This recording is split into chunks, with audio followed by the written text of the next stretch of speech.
আমাদের আজকের রেসিপি কাঁচকলার তরকারি।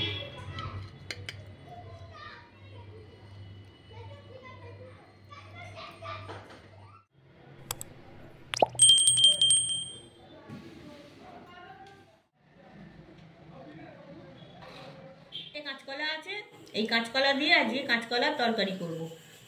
এই কাঁচকলার খোসাগুলো ছাড়িয়ে ছোট ছোট টুকরো করে কেটে নেব। এই কাঁচকলার খোসাগুলো দিয়ে কাঁচকলার ভর্তা আমাদের ডেসক্রিপশন বক্সে দেয়া আছে। এগুলো ছোট ছোট টুকরো করে কেটে নেব। এইরকম ছোট ছোট টুকরো করে কেটে নেব। ওখানে কড়া বসিয়ে কড়ায় আমি সাদা তেল দিয়ে দিচ্ছি 4 চা চামচ। তেলটা গরম হয়ে গেছে, আমি কিছু বড়ি ভেজে নিচ্ছি। এটা মুসুর ডালের বড়ি, সামান্য একটু ভেজে তুলে নেব। হয়ে গেছে।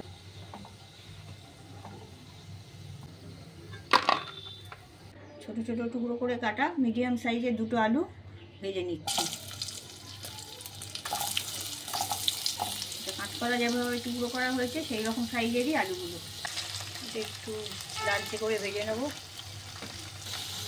এগুলো হালকা লাল হয়ে এসছে, আমি এবার কাঁচকলাগুলো দিয়ে দেবো। কাঁচকলাগুলো কেটে একটু হলুদ মাখিয়ে রেখে দিয়েছিলাম যাতে কালো না হয়। যারা আমাদের এই ভিডিওটা প্রথমবার দেখছেন তারা আমাদের এই চ্যানেলটিকে সাবস্ক্রাইব করে নেবেন।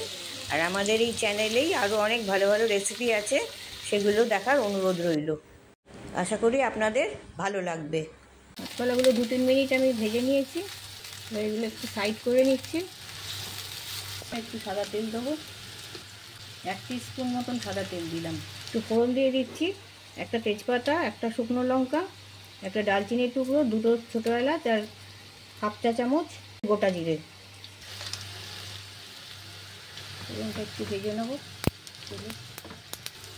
ফোড়নটা ভাজা হয়ে গেছে, এর সাথে এবার মিশিয়ে দিচ্ছি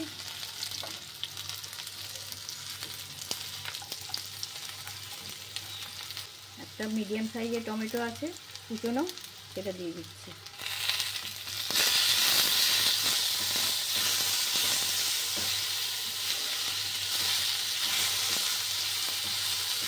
এগুলো ভাজা হয়ে গেছে, এবার আমি পরিমাণ মতো জল দিয়ে দিচ্ছি।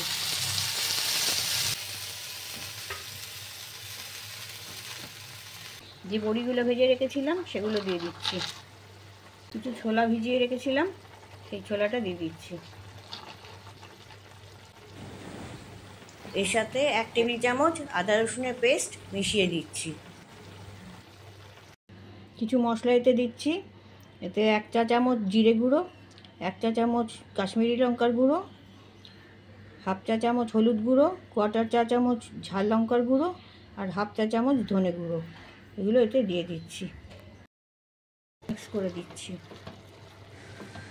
এর সাথে 3 চা চামচ চিনি, স্বাদ মতো নুন আর 2টো কাঁচা লঙ্কা দিয়ে দিয়েছি।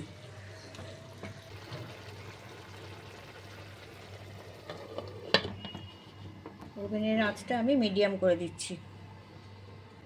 5-7 মিনিট এইভাবে রেখে দেবো। মিনিট হয়ে গেছে, আমি ঢাকনাটা খুলে দেখছি।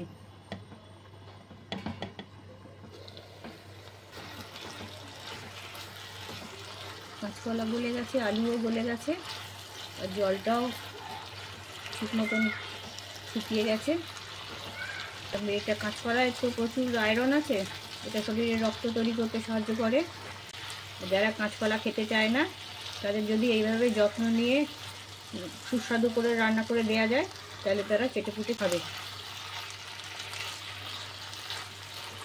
কাঁচকলার তরকারিটা তৈরি হয়ে গেছে।